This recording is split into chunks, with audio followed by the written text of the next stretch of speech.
Summer holidays வந்தாச்சு, நம்ம GT Holidays வந்தாச்சு.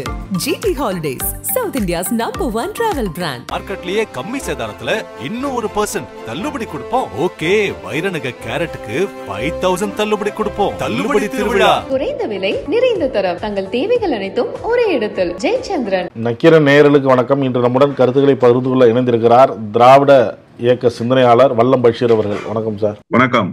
பிரசாந்த் கிஷோர் விஜயை சந்திச்சிருக்கிறார். தமிழக வெற்றி கழகத்துக்கு ஏற்கனவே ஜான் ஆரோக்கியசாமி இருக்கிறார். ஆதவ் அர்ஜுன் கூட அண்மையில் அந்த கட்சியில் இணைஞ்சிருக்கிறார். இப்படி இருக்கும்போது பிரசாந்த் கிஷோர் வேற அங்கே போய் வியூகம் சொல்றாரா அப்படின்னு விவாதம்லாம் எழுந்திருக்கு. இது எப்படி பாக்குறீங்க? முதல்ல பிரசாந்த் கிஷோர் ஒரு அறிக்கையை கொடுத்ததாக செய்திகள் வெளியானது. அதாவது 18% 20% வாக்கு வங்கி விஜய்க்கு இருக்கிறது. இந்த தேர்தலில் அது நிரூபணமாகும். அதாவது 2026 தேர்தலில் அது நிரூபணமாகும்னு சொன்னாரு. இதுவரை தேர்தலையே சந்திக்காத ஒரு கட்சி வாக்கு வங்கி என்று ஒன்றை அடையாளப்படுத்துகிறது என்று சொன்னால் எதன் அடிப்படையில் என்று சொல்ல வேண்டும். அதுவே முதல்ல எந்த விதத்திலும் மக்களுக்கு தெளிவுபடுத்தவும் படல, ஊடகங்களுக்கும் அது தெளிவுபடுத்தப்படல. அவர் சொன்னதாக ஒரு செய்தி உலா வந்து கொண்டிருக்கிறது. முதல்ல இன்னொன்னு நான் என்ன கேட்க விரும்புறேன்னா, பிரசாந்த் கிஷோர் பீகார்ல ஒரு கட்சி தொடங்கினார்ல, 4 தொகுதிகளுக்கு இடைத்தேர்தல் நடந்தது, சட்டமன்ற தொகுதிகளுக்கு இடைத்தேர்தல் நடந்தது. ஏன் விஜய் கட்சிக்கு 18% 20% வாக்கு வங்கி இருக்குன்னு அனலைஸ் பண்ணி சொல்ல தெரிஞ்ச பிரசாந்த் கிஷோருக்கு தன்னுடைய கட்சிக்கு எத்தனை சதவீத வாக்கு வங்கி இருக்குன்னு கணிக்க முடியாமலா தேர்தலில் போய் நின்னாரு? திமுக போன்ற நீங்க சொன்ன எத்தனையோ பெரிய பெரிய கட்சிகளை எல்லாம் வெற்றி பெறுவதற்கு வியூகம் வகுத்தவரால் ஏன் தன்னுடைய கட்சியை வெற்றி பெறுவதற்கு வியூகத்தை வகுக்க முடியல? அப்போ இந்த எலெக்ஷன் ஸ்ட்ராட்டஜிங்கிறதெல்லாம் ஒரு துணை கருவிதானே தவிர, ஒரு விளையாட்டு இருக்கு, அதுல பயிற்சியாளர் அவருக்குன்னு ஒரு இது இருக்கும், விளையாடுறவங்களுக்கு ஒரு திறமை இருக்கும், பயிற்சி கொடுக்கறது மட்டும்தானே அவரு. அதுக்காக பயிற்சி கொடுத்தவர் போய் இப்ப ட்ரைனர் இப்ப கோச்சர், அந்த கோச்சர் போய் ஏன் அந்த அளவுக்கு அடிக்கல, ஃபுட்பால்ல ஏன் வின் பண்ணல, கிரிக்கெட்ல போய் இறங்கி ஆடல அப்படின்னு கேட்க முடியுமா? அதுக்காக கோச்சருக்கு திறமை இல்லைன்னு சொல்ல முடியுமா? உங்க வாதத்துக்கே நான் வந்துடுறேன். கோச்சரா யார போடுவாங்க? டக் அவுட் ஆயிட்டு வெளியில வர்றவங்களை கோச்சரா கிரிக்கெட்ல போடுவாங்க? எந்த கோலுமே போடாதவரை ஃபுட்பால்ல கோச்சரா போடுவாங்களா? ஏதோ ஒரு ட்ராக் ரெக்கார்டு வச்சிருக்கவங்கள தானே கோச்சரா போடுவாங்க. அப்பதானே அவங்க அந்த விளையாட்டுல என்ன அப்ஸ் அண்ட் டவுன் சந்திச்சாங்களோ, ஏற்ற இறக்கங்களை சந்தித்தார்களோ, அதை கொண்டு பிறருக்கு பயிற்சி அளிக்க முடியும். அதுதானே சார் யதார்த்தமான உண்மை.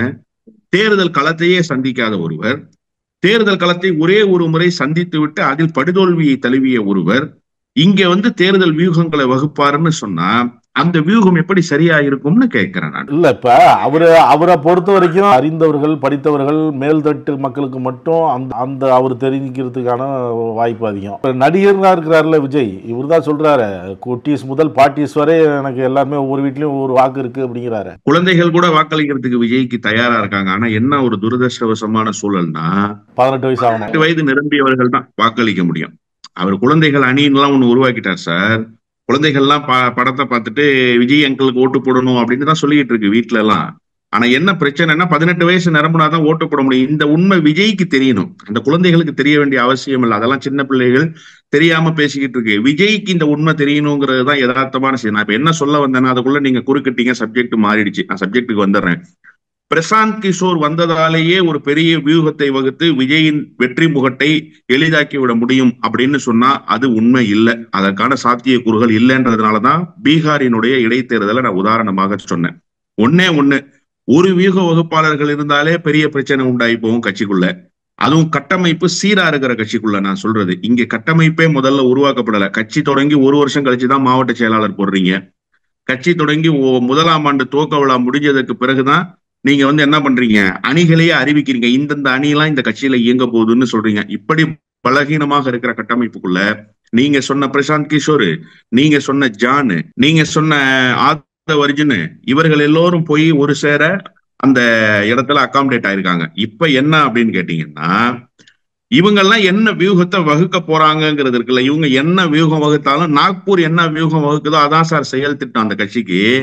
இவங்க என்ன வியூகத்தை வகுக்கிறதுன்னு கேட்கிறேன். இவர்களே நாக்பூரின் செயல் திட்டத்தை செயல்படுத்துவதற்காக அங்கே போய் சேர்ந்தவர்கள் என்றுதான் நான் புரிந்து கொள்கிறேன். எனவே இதெல்லாம் மக்களிடத்துல கரை சேருமான்னு கேட்டா இந்த கட்சியை கொண்டு சேர்ப்பதற்கு எந்த வகையிலும் பயன்படாது. விஜய் தேர்தல் களத்துக்கு வந்து தேர்தலில் போட்டியிட்டால் தான் அவர் என்ன சொல்லி மக்கள்கிட்ட ஓட்டு கேட்க போறாரு. கட்சி தொடங்கி தன்னால் ஆச்சு, நீங்க இது வரைக்கும் பிரச்சாரத்துக்கு வந்துட்டீங்களா? அதுக்கான ஏற்பாடுகள் நடந்துட்டு இருக்குங்கிறாங்களே, இந்த மாசத்துல இருந்து இறுதியில இருந்து ஆரம்பிக்கிறேன் சார். எவ்வளவு நாளா சார் நீங்க ஏற்பாடு பண்ணுவீங்க? நான் என்ன கேட்கிறேன்னா, ஒரே ஒரு மாநாட்டை தவிர்த்து இதுவரை உங்களுடைய கால்கள் மண்ணில் படவில்லையே ஏன்? நீங்க மக்களை சந்திப்பதற்கு வீதிக்கு வரவில்லையே ஏன்? நீங்கள் மக்களை சந்திப்பதற்கான பயண திட்டத்தை வகுத்துக் கொள்ளவில்லையே ஏன்? இதற்கு என்ன பதில்? அதை சொல்லுங்க. ஒரு வருட காலம் ஆயிப்போச்சு இல்ல. நீங்க எப்பவுமே லாங் டேர்ம் ப்ராசஸ் தான். கொடியை அறிமுகப்படுத்திட்டு கொடியில என்ன சொல்லப்பட்டிருக்குங்கிற செய்திய நான் வந்து மாநாட்டுல அறிவிப்பேங்கிற ஜெயலலிதா பாணியில மாநாடு நடத்துவார் அங்கங்க. சார், நீங்க முதல்ல இந்த பெரிய கட்சிகளோடு விஜய் போன்றவர்களை ஒப்பிடுவதே முதல்ல தவறு. ஜெயலலிதா என்கிற அந்த தலைவர் இருக்கிறாங்கல்ல, அது எம்ஜிஆருக்கு பிறகு அந்த கட்சிக்குள்ள ஒரு மிகப்பெரிய அதிர்வலைகள் எல்லாம் நடந்ததற்கு பிறகு ஜானகி அம்மையாரா ஜெயலலிதாவா இதெல்லாம் தேர்தல் களத்துல நின்று ஜெயலலிதா தான் அதிமுக அந்த அம்மா ப்ரூவ் பண்ணி அதிமுகவினுடைய 2ஆம் கட்ட தலைவர்களை, எம்ஜிஆருக்கு நெருக்கமாக அறியப்பட்டவர்களை எல்லாம் தன்மையப்படுத்தி அந்த கட்சியை காப்பாற்றி அதன் பிறகு அந்த கட்சியை ஆட்சி கட்டிலில் உட்கார வைத்து அதன் பிறகு எதிர்கட்சியை, இப்படி ஒரு பெரிய நெடிய டிராவல் இருந்துச்சு சார். அதன் பிறகுதான் அந்த அம்மா சொன்னாங்க. நீங்க சொல்றத நானும் ஒத்துக்கினேன் சார். விக்கிரவாண்டியில் எப்படி மாநாடு நடத்தினாரோ அதே போல ஒரு 4 மாநாடுகளை இன்னும் அந்த 2026 சட்டமன்ற தேர்தலுக்குள்ள ஒரு 4 மாநாடுகளை நடத்த திட்டமிட்டு இருக்கிறாரு சார். அதான் நான் சொல்ல வர்றேன்ல, நீங்க விஜயகாந்தோட எல்லாம் ஒப்பிட்டுக் கொள்ள வேண்டிய அவசியமே இல்லை. ஏன்னு கேளுங்க, விஜயகாந்த் கேப்டன் மன்றத்துக்கு கொடியை எப்ப அறிமுகப்படுத்தினாரு? கேப்டன் மன்றத்தை மக்களுக்கான பணிகள் செய்ய வேண்டும்னு சொல்லி எப்ப நாட்டுக்கு அர்ப்பணிச்சாரு? எத்தனை பிறந்த நாட்களுக்கு மக்களை சந்தித்து மக்களுக்கு நலத்திட்ட உதவிகள் செய்யற வேலையை செஞ்சாரு? எவ்வளவு நாட்கள் தொடர்ச்சியாக அரசியல் ரீதியான பயணத்தை மேற்கொண்டாரு? எத்தனை ஊர்களுக்கு விஜயகாந்த் போயிருக்கிறாரு? எனக்கு தெரிஞ்சு அந்த டைரக்டர் ஒருத்தரோட திருமணம், எந்த டைரக்டர்னு எனக்கு பேரு மறந்துருச்சு, அந்த திருமணத்துக்கு விஜயகாந்த் புறப்பட்டு போறாரு சார். கட்சி தொடங்குவதற்கு முன்பாக மக்கள் திரண்ட கூட்டம் இருக்குல்ல விஜயகாந்துக்கு, இதுவரை எந்த தலைவருக்கும் திரளாத ஒரு கூட்டம். அன்னைக்கு விஜயகாந்த் கட்சியை ஆரம்பிக்கல. கட்சி ஆரம்பிக்காத போதே உளுந்தூர்பேட்டை வரை அவ்வளவு பெரிய மக்கள் திரள் கூட்டத்தை விஜயகாந்த் சந்திச்சுக்கிட்டே போனாரு. இதெல்லாம் எதன் பொருட்டுன்னு கேட்டா, அவர் மக்கள் மனங்களை வென்றெடுத்ததன் பொருட்டு. படத்துல மட்டுமா? இல்ல, மாறாக நலத்திட்டங்களின் மூலமாக அந்த மக்களினுடைய பிரச்சனைகளை அணுகியதன் மூலமாக. விஜய் ஒரே ஒரு பிரச்சனையை அட்ரஸ் பண்ணியிருக்காருன்னு நீங்க சொல்லுங்க. விஜய் மக்களுக்கு இந்த நலத்திட்டங்களை கொடுத்திருக்கிறாருன்னு நீங்க சொல்லுங்க. நாட்டுக்காக இதை அர்ப்பணிச்சிருக்கிறாருன்னு நீங்க சொல்லுங்க. உடனே என்ன சொல்லலாம்னா, பனையூர் பங்களால இப்ப உட்காந்துக்கிட்டு வெள்ளம் வந்தப்ப கூப்பிட்டு வச்சு ஒரு 40 பேருக்கு பொட்டலங்கள் கொடுத்தாரு. அதுதான் அவர் செய்திருக்கிற மக்கள் நலத்திட்டம்.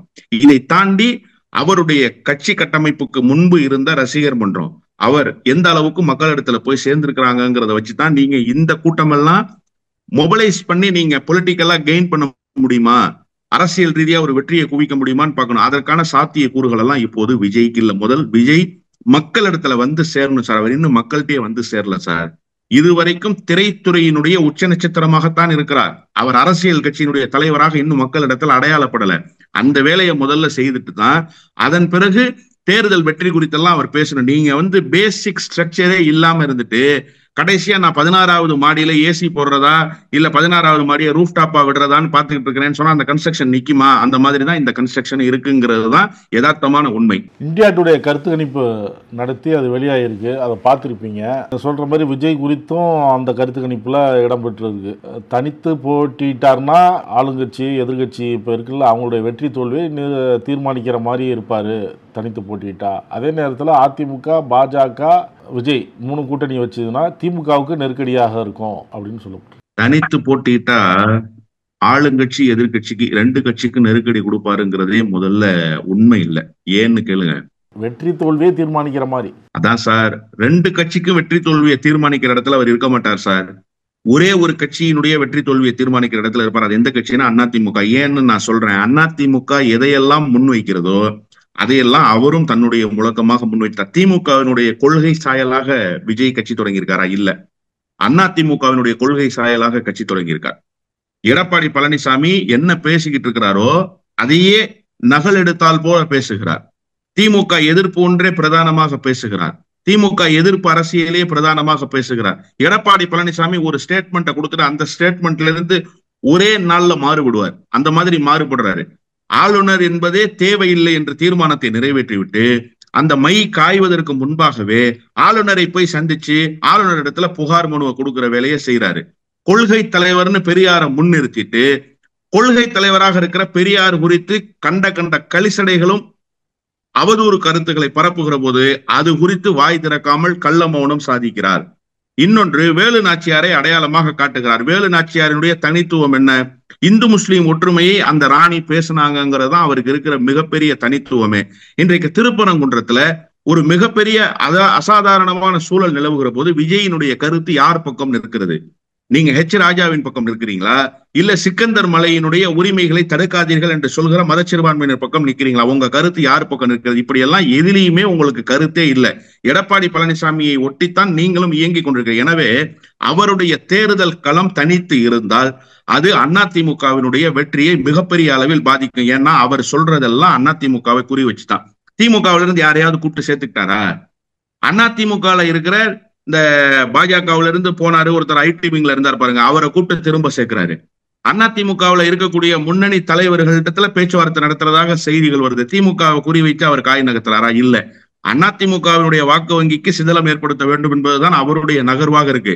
கூட்டணி வச்சுக்கிட்டா அதிமுகவுக்கு நல்லது, திமுகவுக்கு எந்த விதத்திலும் பாதிப்பு இல்லை. ஏன்னா சி ஓட்டர்ஸ் கருத்து கணிப்புல திமுகவினுடைய கூட்டணிக்கான வாக்கு வங்கி அதிகரித்திருக்கிறது, அதிமுகவினுடைய வாக்கு வங்கி குறைந்திருக்கிறது என்கிற புள்ளி விவரங்கள் வெளியிடப்பட்டிருக்கின்றன. இது எதை உணர்த்துதுன்னு சொன்னா, நாளுக்கு நாள் திமுகவினுடைய கூட்டணி மக்கள் மத்தியில் பலமடைந்து கொண்டே போகுது, அதிமுகவுக்கான செல்வாக்கு குறைந்து கொண்டே போகிறது என்பதைத்தான் உணர்த்துகிறது. இன்னொன்று, நீங்க யதார்த்தமான ஒரு உண்மையை பேசுவோம், விஜயினுடைய பிம்பம் பாதிக்கப்படாதா? விஜய் என்ன சார் பேசினாரு மாநாட்டுல? நாம கூட சில கட்சிகள் வரலாம் இல்லையா, அவர்களுக்கும் பங்கு தரணும் இல்லையா, அவர்களையும் நாம் சேர்த்து கொண்டு அரசியல் செய்யணும் இல்லையா, அதனால் அரசியலில் அதிகார பகிர்வு, இப்படிதானே சார் பேசினாரு. அப்ப என்ன அர்த்தம்? தமிழக வெற்றி கழகத்தோடு கூட்டணி வைப்பவர்கள், முதலமைச்சர் வேட்பாளர் விஜய் தான், அவர்களோடு கூட்டணி வைப்பவர்களுக்கு அதிகாரத்தை கொடுப்பாங்க. இப்ப துணை முதலமைச்சர் பதவியை எடப்பாடி பழனிசாமிக்கு கொடுப்பீங்களா? இப்ப ஏற்கனவே நான் சொன்னேன், கவர்னர் குறித்து ஒரு தீர்மானத்தை நிறைவேற்றிட்டு கவர்னர்கிட்ட போய் நின்னீங்கன்னு. மாநாட்டுல என்ன சொன்னீங்க? நீங்க தான் பிரதானமான போட்டியாளர், உங்களோடு சேர்ந்து வருகிற சக போட்டியாளர்களுக்கு அதிகாரத்தை பகிர்ந்து கொடுப்போம்னு சொல்லிட்டு அதிமுகவின் குடையில் கீழ் போய் நிப்பீங்களா? விஜயகாந்த் எப்போது அவருக்கு பிம்பச்சரிவு ஏற்பட்டதுன்னு சொன்னா 2011 கூட்டணி வச்சாரு பாருங்க, அதுல ஒரு வெற்றியும் இருக்கு, ஒரு தோல்வியும் இருக்கு. என்ன வெற்றின்னா, திமுகவை பின்னுக்கு தள்ளி எதிர்கட்சி அந்தஸ்து பெற்றார், அது அவருக்கு கிடைத்த வெற்றி. என்ன தோல்வின்னா, இந்த இரண்டு கட்சிக்கு மாற்றுன்னு சொல்லி வந்தார்ல, இன்னைக்கும் நீங்க சமூக வலைதளங்கள்ல அவர் பேசின ஒரு செய்தி பேச போறல, என்னையா காசு காசு காசுன்னு, போகும்போது கொண்டாயா போறீங்க, மக்களுக்கு நல்லது பண்ணிட்டு போங்கயான்னு அவர் பேசியிருப்பாரு.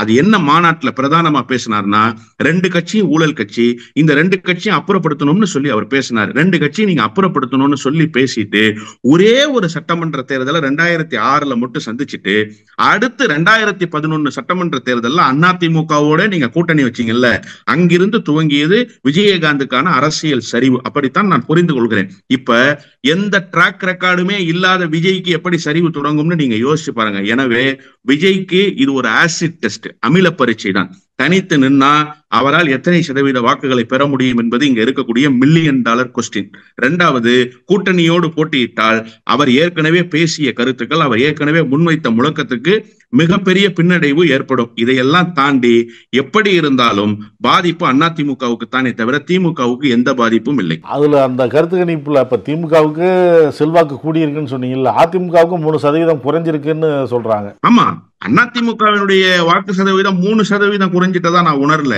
எனக்கு தெரிய ஒரு 7-8% குறைந்து விட்டதாகவே நான் உணர்றேன்.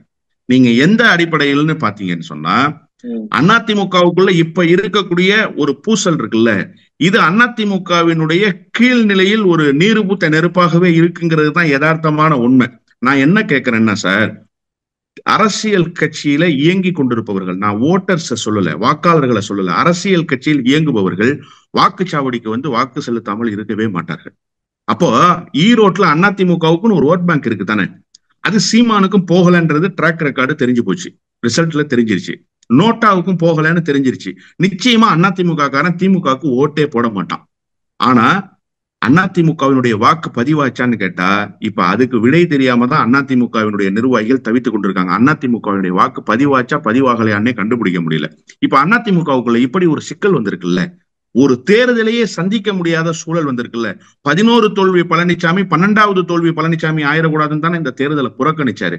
இந்த சோர்வு மனநிலை கீழ்நிலையில இருக்குல்ல அந்த கட்சியில, இதை எப்படி நீங்க சரி பண்ணுவீங்க? இதை சரி பண்ணாம இந்த வாக்கு சதவீதத்தை உயர்த்தவே முடியாது என்பதுதானே யதார்த்தமான களச்சூழல். இப்ப பாருங்க, செங்கோட்டையன் திடீரென கருத்து முரண்பட்டு வெளிப்படுகிறார். ஆனா ரொம்ப நாகரிகமாக வெளிப்படுறாரு. இப்ப கூட என்ன சொல்றாரு, ஒன்றுபட்ட அதிமுகவை நான் விரும்புகிறேன்னு சொல்லி ரொம்ப நாகரிகமா வெளிப்படுறாரு. எந்த இடத்துலயும் டேமேஜிங்கான கருத்துக்களை அவர் பேசல. அது அவருடைய அரசியல் பக்குவத்தை உணர்த்துகிறது. ஆனா எடப்பாடி பழனிசாமி இப்பவும் தன்னுடைய நரித்தனத்தை செய்து கொண்டிருக்கிறார். என்ன செய்யறாரு, ஆர்பி உதயகுமாரை விட்டு ஸ்டேட்மெண்ட் கொடுக்கிறாரு, ஜெயக்குமாரை விட்டு ஸ்டேட்மெண்ட் கொடுக்குறாரு. இந்த 2 ஜீவனையும் அடக்கி வச்சுட்டாருன்னு வச்சுக்கோங்களேன் எடப்பாடி பழனிசாமி. அவருக்கு பாதி பிரச்சனை முடிஞ்சிடும். ஒவ்வொரு முறை எடப்பாடி பழனிசாமிக்கு பிரச்சனைகளை உருவாக்குவதே இந்த 2 பேர் தான். இந்த ஜெயக்குமாரும் ஆர்பி உதயகுமாரும் வாய மூடிக்கிட்டு இருந்தா அதிமுக பாதி பிரச்சனை முடிஞ்சிடும். திடீரென என்ன பண்றாரு, உடனே செங்கோட்டையனுக்கு எதிரான கருத்தை நான் தெரிவிக்கலன்னு நேற்று சாயங்காலமே பல்ட்டி அடிக்கிறார் ஆர்பி உதயகுமார். அப்போ கட்சிக்குள்ள இருக்கிற இந்த கிளாஷ் இருக்குல்ல, ஒரு அசாதாரணமான சூழல் இருக்குல்ல, இது அதிமுகவினுடைய கீழ்நிலையில இருக்கிற தொண்டை பார்த்துக்கிட்டே இருக்கான் சார், அப்சர்வ் பண்ணிக்கிட்டே இருக்கான். நம்ம கட்சிக்கு இப்படி ஒரு ஆபத்து வந்து விட்டதே என்று உணர்ந்து அவனுக்கு இருக்கிற அந்த மன குமுறல் இருக்குல்ல, இது வாக்கு சதவீதத்தை கொஞ்சம் கொஞ்சமாக குறைத்து கொண்டே இருக்கு என்பதுதான் யதார்த்தமான உண்மை. ஆனா இந்த பக்கம் பாருங்க, திமுக தலைமையிலான கூட்டணியிலையும் எந்த சலசலப்பும் இல்ல, திமுகக்குள்ளேயும் எந்த சலசலப்பும் இல்ல. தொடர்ந்து அந்த கட்சியினுடைய கூட்டணி லீடிங்ல போயிட்டே இருக்கிறாங்க. அதுதான் அதனுடைய வளர்ச்சியும் இதனுடைய வீழ்ச்சியும் உணர்த்தி கொண்டிருக்கிறது என்றுதான் நான் பார்க்கிறேன். அதே கருத்து கணிப்புல இன்னைய தேர்தல் வச்சா பாஜகவுடைய செல்வாக்கு உயரும் அப்படிங்கிறாங்க. பாஜகவுக்கான செல்வாக்கு உயரும்னு சொன்னாங்க. ஆனா பாஜகவுக்கு ஒரு இடம் கூட கிடைக்காதுன்னு சொல்லியிருக்காங்க. அதையும் நீங்க கவனத்துல கொள்ளணும். அப்ப செல்வாக்கு உயரும்னு சொன்னா நீங்க சார் 2 கட்சிகளுக்குமே எதிர்ப்பான வாக்குகள் இருக்குல்ல, நான் செத்தாலும் அதிமுகவுக்கு ஓட்டு போட மாட்டேன்னு சொல்ற வாக்குகள் இருக்குல்ல, நான் செத்தாலும் திமுகவுக்கு ஓட்டு போட மாட்டேன்னு சொல்ற வாக்குகள் இருக்குல்ல, இது எப்போதுமே அதனாலதான் இருமுனை போட்டிகளாகவே இருக்கும் தமிழ்நாட்டினுடைய தேர்தல் களம். இந்த கட்சிக்கு நான் போடவே மாட்டேங்கிறவன் அந்த கட்சிக்கு போடுவோம், அந்த கட்சிக்கு நான் போடவே மாட்டேன்றவன் இந்த கட்சிக்கு போடுவோம். இப்ப திமுகவுக்கு நான் போடவே மாட்டேங்கிற வாக்காளர்கள் அதிமுகவுக்கு வாக்கு செலுத்துவதை குறைகிற சூழல் உருவாகிடுச்சு. அதிமுக நம்பகத்தன்மை வாய்ந்த கட்சியாக இல்ல. அப்ப அடுத்த கட்டத்துக்கு யார் வரான்னா, பாஜக இருப்பது போன்ற ஒரு பிம்பத்தை உருவாக்குறாங்கல்ல, லாங் டேர்ம் ப்ராசஸ்ல நிக்க முடியாதுங்கிறது யதார்த்தமான உண்மை. அது பொலிட்டிக்கல் அப்சர்வர்களால தான் உணர முடியுமே தவிர சாதாரண வாக்காளர்கள் அதை உணர்வது இல்லைங்கிறது தான் யதார்த்தமான உண்மை. அந்த நிலையில் பாஜகவுக்கு சில வாக்குகள் கூடுதலாக அதிமுகவினுடைய வாக்குகள் கிடைக்க பெறலாம். அதிமுகவினுடைய அழிவுக்கும் அதுதான் காரணம், பாஜக வாக்குகளை அறுவடை செய்வதற்கும் அதுதான் காரணம்னு தான் நான் புரிஞ்சுக்கிறேன். இப்போ இந்த தேர்தலுக்கு அப்புறம் பல்வேறு விமர்சனங்கள் பிரதமர் மோடி மேலே வந்தது. ஆனால் அது தேர்தலுக்கு அப்புறம் அவருடைய செல்வாக்கு உயர்ந்திருக்கு அப்படிங்கிறாங்க. மகாராஷ்டிரா தேர்தல், அதுக்கப்புறம் டெல்லி தேர்தல், இதெல்லாம் முடிஞ்சதுக்கு அப்புறம் இல்ல, மோடியினுடைய செல்வாக்கு உயர்ந்திருக்கு என்று சொல்வதை நானும் ஏற்கிறேன். ஏன்னு கேட்டா, ஒரு முழுமையான ஆப்போனன்ட் லீடர் இல்லை. ஏன்னு கேளுங்க, கெஜ்ரிவால் ஒரு ஸ்ட்ராட்டஜியை முன்வைக்கிறாரு. அந்த ஸ்ட்ராட்டஜி ஃபெயிலியரா சக்சஸாங்கிறது நமக்கு தெரியாது. தேர்தல் களத்துக்கு வர்றாங்க, வரும்போது ஹரியானாவில் அவங்க அகாமடேட் பண்ண வேண்டிய இடத்துல காங்கிரஸ் முதல் தோல்வியை தழுவுது. உடனே அங்க என்ன நடக்குதுன்னா, 3வதாக பாஜக உள்ளே நுழைகிறது. இங்க ஆம் ஆத்மி உள்ள நுழைய முடியல, அரவிந்த் கெஜ்ரிவாலினுடைய ஆம் ஆத்மி நுழையல, காங்கிரஸும் நுழையல. இப்போ அப்படியே அது டெல்லி தேர்தலில் எதிரொலிக்குது. நீ தொடர்ந்து ஹாட்ரிக் வெற்றி அந்த அம்மா ஷீலா தீட்சித் முதலமைச்சராக இருந்து குவிச்சாங்க. அந்த வெற்றியை குவித்த டெல்லியில ஹாட்ரிக் 0 குவிக்கிறது காங்கிரஸ். எவ்வளவு பெரிய ஒரு மோசமான சூழல் பாருங்க. அப்ப காங்கிரஸ் தன்னை சுய பரிசோதனை செய்துதா இல்லையா? ஏன் சுய பரிசோதனை செய்துக்கல? டெல்லி தானே சார் உங்களுடைய அதிகார பீடம். அங்கேயே ஒரு இடத்துல வெற்றி பெற முடியாத அளவுக்கு உங்க கட்சியினுடைய நிலைமை இருக்குன்னா, நீங்க எப்படி ஒரு ஆப்போனன்ட் லீடரா இருந்து ஆப்போனன்ட் பார்ட்டியா இருந்து கட்சியை நடத்துவீங்க?